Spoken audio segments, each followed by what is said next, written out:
एक ख़ास अंदाज और बिग एंड बोल्ड कॉल्स के लिए जाने जाते हैं। और सुशील ने इस शो में लगातार कुछ रॉकेट कॉल्स दिए हैं। तो जैसे कहते हैं Sushil, you are victim of your own success. Good morning सबसे गुड पहले मॉर्निंग। तो। और मैंने प्रॉमिस किया कि आज आप एक रॉकेट कॉल लेकर आए हैं, तो पहले उसी से शुरुआत की जाए। बताइए देखिए आज की सबसे रॉकेट कॉल। देखिए देखिए सबसे बड़ा मिसाइल ट्रेड तो आपने खुद दे दिया। मैंने इतने लंबे करियर में बहुत ही कम वित्तीय पत्रकार देखे हैं जो इतनी सारी खबरों में घिरे होने के बावजूद, क्योंकि ये खबरों से क्या माइंड विचलित होता है, इसके बावजूद जिस दृढ़ निश्चितता के साथ बैंक निफ्टी के ऑल टाइम हाई को रीटेस्ट करने का आपका कॉल था, वो अद्वितीय है। Thank you. तो ये आपकी नम्रता है कि आप अपना ढोलक नहीं बजाते तो औरों को बजाना पड़ेगा, पहला मैं बजाता हूँ। अब थैंक यू। तो अब देखिए बाजार में बिल्कुल भी कुछ नहीं बदला, एक्सेप्ट कि अडानी के स्टॉक्स ने बिल्कुल रॉकेट मूव फायर कर दिए अक्रॉस द बोर्ड। पिछली बार जब अदानी के स्टॉक्स में बड़ा रीबाउंड आया था, उनके फ्यूचर्स के स्टॉक सबसे ज्यादा उछले थे और कैश वाले स्टॉक्स बिल्कुल वही मृत अवस्था में पड़े रह गए थे। तो शुक्रवार से जो अक्रॉस द बोर्ड रिवर्सल उनमें आया, मार्केट ने एंटिसिपेट किया होगा सुप्रीम कोर्ट से कि एक्सपर्ट कमेटी से क्लीन चिट मिलेगी, तो जितने भी बी ग्रुप वाले स्टॉक है वो सारे सर्किट टू सर्किट चलने लग गए। और ये ए ग्रुप वाले Adani enterprises, Adani ports, even ACC में भी अच्छी खासी बढ़त अभी रहेगी।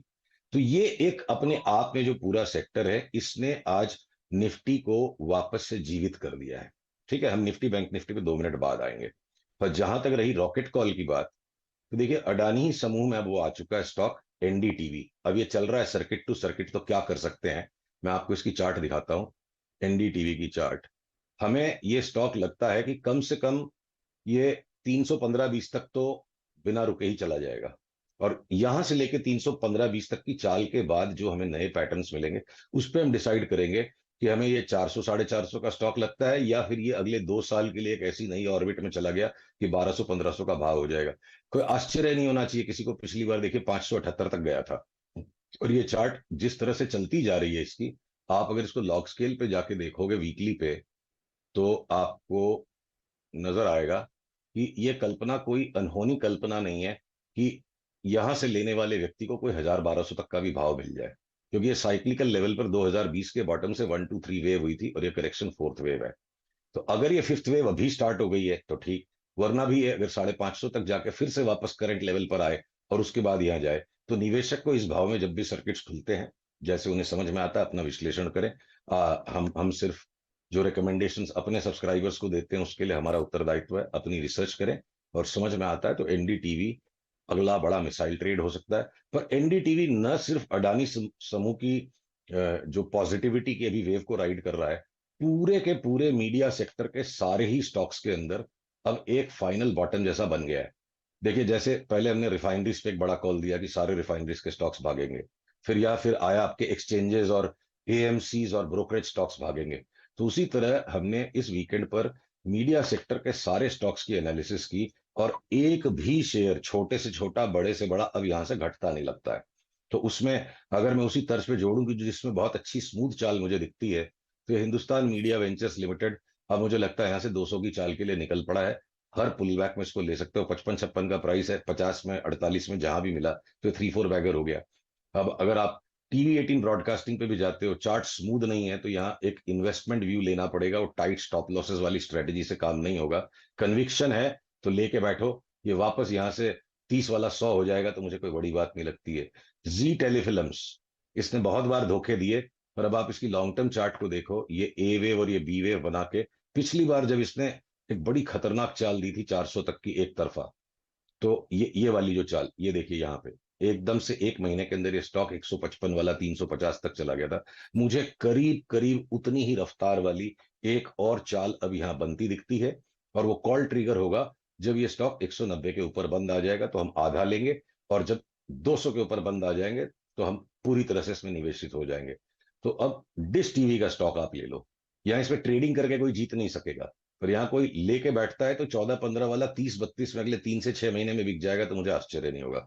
तो across the board media sector के स्टॉक्स, आपको जो अच्छा लगे अपनी रिसर्च से आप लीजिए। अभी पीवीआर आइनॉक्स को देखिए, मीडिया एंड एंटरटेनमेंट में, ठीक है अभी तक ये गिरता जा रहा है, पर जिस दिन इसमें रिवर्सल आ जाएगा, और वो रिवर्सल किसी भी टाइम आ सकता है, जब आ जाएगा तब हम हो सकता है अगले वीक आपसे इसको ट्रिगर करेंगे। फिलहाल तो ये गिरता हुआ स्टॉक है, तो जिस दिन इसमें रिवर्सल आ जाएगा लेटेस्ट डाउन ट्रेंड लाइन के नीचे बंद आ गया, आप करीब करीब समझो ना 1350-60 के ऊपर चल पड़ा ये। और ट्रेडिंग करने से ज्यादा इस तरह के स्टॉक्स को कोई लेके बैठेगा, डिलीवरी उठा के बैठोगे तो ज्यादा पैसा बनेगा। मुझे लगता है 1350 के ऊपर गया तो ये स्टॉक अगले 6 महीने में डबल हो गया तो मुझे कोई आश्चर्य नहीं होगा। तो इंडेक्स का खेल अपनी जगह पर है, पर sector by sector B group के छोटे स्टॉक्स में वो 14,000 से 22,000 की निफ्टी की चाल शुरू हो चुकी है। और जो लार्ज कैप्स में सैचुरेशन है, बैंकिंग के, ऑटो के स्टॉक्स में, बड़े स्टॉक्स में, वो स्टॉक्स में जो 10-15% का एक करेक्शन बाकी है, तो उसमें ठीक है, एक बार आज भाव से निफ्टी का हमें सौदा मंदी का हमने काट लिया, पर हम निफ्टी में तेजी नहीं करेंगे। जब भी आएगा इसमें सेल सिग्नल पार्टिसिपेट करेंगे। देखिए बैंक निफ्टी इस वक्त तक भी भारी है, तो बाजार बिल्कुल अपनी विचित्रताओं के साथ चलता जा रहा है और हमें बाजार के साथ चलते जाना होगा। ओके, तो मीडिया स्पेस में स्पेशली सुशील जी ने यहाँ पर कुछ स्टॉक्स आपको यहाँ पर बताए और थोड़ी सी अपनी कंबाइन स्टडीज़ को कंबाइन कीजिए और ये व्यू आपकी स्क्रीन पे मीडिया स्टॉक्स पे स्पेशली। अच्छा सुशील जी, यहाँ पे एक चीज़ पूछूं आपसे, यहाँ पे हाँ, पिछले पूछिए। 2-3 दिनों में निफ्टी आईटी में और आईटी स्टॉक्स में एक डिलीवरी बेस्ड बैंक विजिबल है। इन्फोसिस में काफ़ी strong bank I, Nifty right. IT 200 exponential average के ऊपर आया। निफ्टी आईटी पर आपका व्यू और किन स्टॉक्स को आप चेज करना चाहेंगे या फिर हायर लेवल्स पे सेल करना चाहेंगे, व्यू क्या है आपका? देखिए निफ्टी आईटी जो इंडेक्स है ना, वो थोड़ा सा एक विचित्र इंडेक्स है। और इंडेक्स पे व्यू लेने में और इंडिविजुअल स्टॉक्स पे व्यू लेके पैसे कमाने में अलग बात है। तो मुझे लगता है कि निफ्टी आईटी एक बार अगर आप देखोगे नीचे से, तो निफ्टी आईटी एक बार के लिए फिलहाल ओवरबॉट होने के करीब बढ़ रहा है। तो ये पुल बैक में लेने की चीज है, और पुल बैक इसका वापस 2760 तक आ सकता है 3000 दिखा के। फिर वहां से इसको लेकर आप 31,000 तक ले सकते हो। तो 31,000 तक ये जा सकता है। तो एक बार के लिए वेरी शॉर्ट टर्म ट्रेडिंग में ओवरबॉट हो गए हैं ये। नेक्स्ट पुल बैक में इंफोसिस, विप्रो, टीसीएस लिए जाएंगे।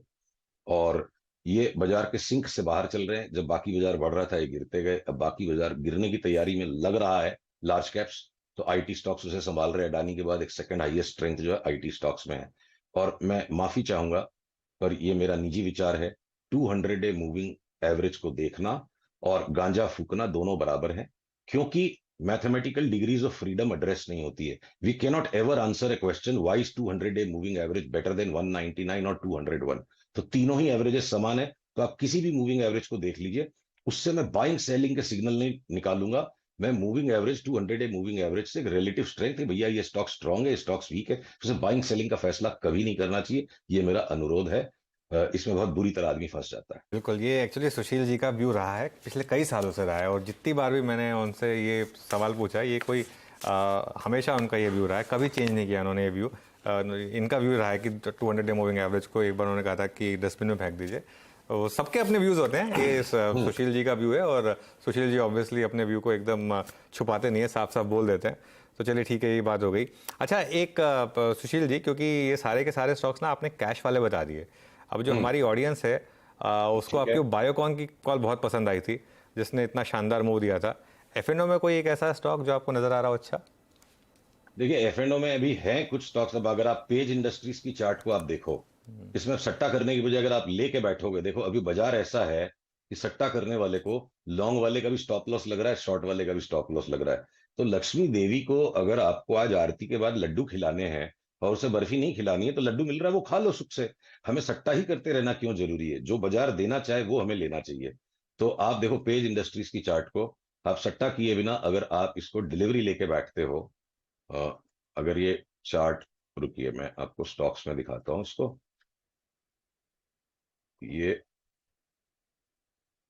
हाँ ये देखिए पेज इंडस्ट्रीज की चार्ट, नीचे से 36,000 से आ गई है 43,000 तक। अब थोड़ा सा पुल बैक देती है 40,000 के आसपास, आप इसको डिलीवरी लेके बैठो तो मुझे कोई भी आश्चर्य नहीं होगा कि 56, 58, 60,000 तक भी ये अगले 3 महीने में चला जाएगा। और इस तरह के स्टॉक्स में सट्टा करना बड़ा डेंजरस होता है। अब अगर आपको एक कॉन्ट्रेरियन आइडिया में देता हूं, हमारे थोड़े बदनाम किया जाता है कॉन्ट्रेरियन आइडियाज के लिए, ऐसा कुछ नहीं है। We are only trying to capture early trends. अभी एबीएफआरएल कंप्लीट कंसेंसस है स्ट्रीट पे कि रिजल्ट खराब आए हैं, पहली बार 2 साल में इन्होंने कंसोलिडेटेड क्वार्टरली लॉस दे दिया। तो ये सारी चीजें तो अंडरस्टूड थी, तभी तो ये स्टॉक 350 से घटता घटता यहां तक आ गया, पाताल को छू गया। तो मोमेंटम इसका डाइवर्जेंट है, वेव काउंट्स इसकी कंप्लीट है। मैं भविष्यवाणी नहीं कर रहा, अपने आप को खुला रख रहा हूं कि अगले दौर में, निवेश के अगले दौर में वो अपने आप स्टोरी बनेगी। ये स्टॉक वापस 400 चला जाएगा तो मुझे कोई आश्चर्य नहीं होगा। तो 400 के लिए नहीं लेना है, अभी हमें ये आज का हाई जब ये तोड़े तो 100% हम इसको बाई करेंगे। अगला पॉइंट हम 227 का देखेंगे, जब वो टूट जाएगा तो हम 270 को देखेंगे, जब वो टूट जाएगा तो 317 को देखेंगे और उसके बाद 450 को देखेंगे। तो जब कंप्लीट कंसेंसस हो चुका और इसकी चार्ट कहती है मैं घटने को बिल्कुल तैयार नहीं हूं, बुरे से बुरा मेरे साथ हो चुका है, तो मैं अब भी कभी नहीं लूंगा, पर आज का हाई तोड़ के अगर ऊपर बंद हो गया तो मैं ABFRL जरूर लूंगा। और हमने अपने सभी क्लाइंट्स को इसके प्रति सचेत किया, तो हमारा इसके अंदर एक वेस्टेड इंटरेस्ट है। ओके अच्छा सुनिए, अब यहाँ पे कुछ स्टॉक्स जहाँ पे सेलिंग थोड़ी सी थम गई है, वहां पे आपका व्यू क्या है? मैं एक स्टॉक रहता हूँ आपकी स्क्रीन पे, जुबिलेंट फूड्स। एक बड़ा 6-7 महीने का बुरा फेज देखा है इस स्टॉक ने, उसके देखिए, बाद जुबिलेंट फूड वर्क्स की चार्ट को देख के मुंह में उतना ही पानी आ रहा है जितना इसकी किसी किसी पिज्जा पे आ जाता है। पर आप इस चार्ट को देखिए, जब तक ये ऊपर की इस रेजिस्टेंस लाइन को ये नहीं क्रॉस करता है, मैं इसमें अभी दोबारा दुस्साहस नहीं करूंगा। हमने एक दुस्साहस यहां किया था और खतरनाक स्टॉप लॉस खाया। अब अगर ये ऊपर की इस रेखा को तोड़ देता है तो जुबिलेंट फूड्स पे हमारा एक बहुत ही बड़ा बाई कॉल आएगा। पर मेरा अनुमान है, बाजार के साथ अनुमान ही लगाया जा सकता है, आप उसको डिक्टेट बिल्कुल नहीं कर सकते, कि एक अंतिम नीचे का नया लो बने, ये 404 405 की तलहटी को दोबारा छुए और सब बिल्कुल आतंकित हो जाए। उसके बाद ये घूम के जब आता है और 450-60 के ऊपर जब चलता है, तो ये भी हमारे लिए एक डिलीवरी कॉल होगा और आश्चर्य लगेगा। पर यहां पर इस हाई पे 940 पे आश्चर्य होता अगर कोई 400 की सोचता, तो वही 400 से वापस 1200 की 40 में बनेगी। और हो सकता है थोड़ा सा जल्दी है, क्या पता अगले 1 महीने बाद वो कॉल ट्रिगर हो। ओके अच्छा, एक स्टॉक आपने पता नहीं मुझे डिस्कस किया था नहीं, टीम लीज की एक बार आपने बात की थी। टीम लीज अभी हाँ, आपके टीम लीज हल्का सा लेट हो गया है, पर निवेशकों के लिए कभी भी लेट नहीं होता है। संसार में समस्या ये है कि रातों रात अरबपति बनने की जिनकी ख्वाहिश होती है वो बहुत जल्दी पैसा खो देते हैं। तो टीम लीज में देखिए एक बड़ी चाल यहाँ से शुरू हो चुकी है। हमने अपने क्लाइंट्स को यहाँ से बाई कराया था, आपको पिछली बार हम अपडेट नहीं कर पाए, एक लेग इसका हो गया, अब एक करेक्शन दे रहा है। और मेरा मेरा फोरकास्ट है कि इन द इमीडिएट फ्यूचर अगले 1-2 महीने में ये मुझे 38,000 तक तो जाते लगता ही है, उतना आ जाए। उसके बाद वो जो करेक्शन के बाद हम फिर कॉल को अपडेट करेंगे और हो सकता है अगले 8 से 10 महीने में ये 8-9 हजार की स्टोरी आराम से बन जाए। तो हाथी है, इसको टुकड़े टुकड़े में फॉर्क एंड नाइफ के साथ शांति से खाया जाए। पर टीम लीज में यहां से इन्वेस्ट करके कोई बड़ा ऊपर का आश्चर्य बन जाए तो हम उसके लिए बिल्कुल ओपन माइंडेड है। ये मल्टी बैगर स्टॉक लगता है। अच्छा सुशील जी, आपके साथ जब इंटरव्यू करते हैं तो एक चीज़ थोड़ी सी होती है कि बहुत से लोग लाइव ट्विटर पे मुझे क्वेरी भेजते रहते हैं, तो उन्हीं में से एक क्वेरी ले लेता हूँ। गोल्ड और सिल्वर पर आपका वो बेरिश व्यू अभी भी इंटैक्ट है? देखिए, एक बार तो सिल्वर 12% गिर गया, हाँ, और गोल्ड भी काफी नीचे आ गया।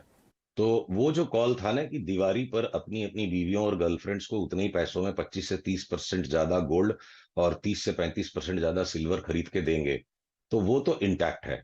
अब जिसको रोज की ट्रेडिंग करनी है तो एक बार ओवरसोल्ड हो चुके हैं स्टॉक्स, ये दोनों काउंटर, और थोड़ी सी 3-4% की रिबाउंड आ जाए तो बड़ी बात नहीं है। तो उस रिबाउंड के लिए हम अपना लंबा ध्यान नहीं डिस्टर्ब करेंगे। आप अपने ट्रेलिंग स्टॉप लॉसेस रखिए, कट जाती है तो प्रॉफिट जितना आया ले लीजिए अगर आपने शॉर्ट किया, फिर इसको वापस बेचेंगे। अभी इसको लेके फंसने का मन नहीं है। जैसे बैंक निफ्टी और निफ्टी पे आज बात ही नहीं हो पाई। बैंक निफ्टी तो अभी तक हमने मंदी काटी नहीं, वो बिल्कुल नरम है सारे के सारे बैंक। आप चाहो तो मैं 2 मिनट में सारे मेन बैंक्स दिखा दूं। पर निफ्टी के ऊपर एक बार मंदी काट ली, इसका मतलब ये नहीं कि हम तेजी करेंगे। तो गोल्ड और सिल्वर में टेक प्रॉफिट अगर हो भी गया, फिर वापस 2-3% ऊपर आने के बाद हम बेचने का ही अवसर ढूंढेंगे। ट्रेंड के साथ चलना है। चलिए सुशील जी, बहुत शुक्रिया, बहुत बहुत शुक्रिया आप इस कार्यक्रम में शामिल हुए, सभी स्टॉक्स पे, इंडस्ट्रीज पे और स्पेशली मीडिया स्टॉक्स पे जो आपकी स्टडीज़ थी आपने हमारे साथ शेयर करी। बहुत बहुत शुक्रिया। अगले मंगलवार को फिर आपसे मुलाकात होगी, बात होगी ऐसे ही कुछ स्टॉक्स पे, इंडस्ट्रीज पे। सुशील जी ने कहा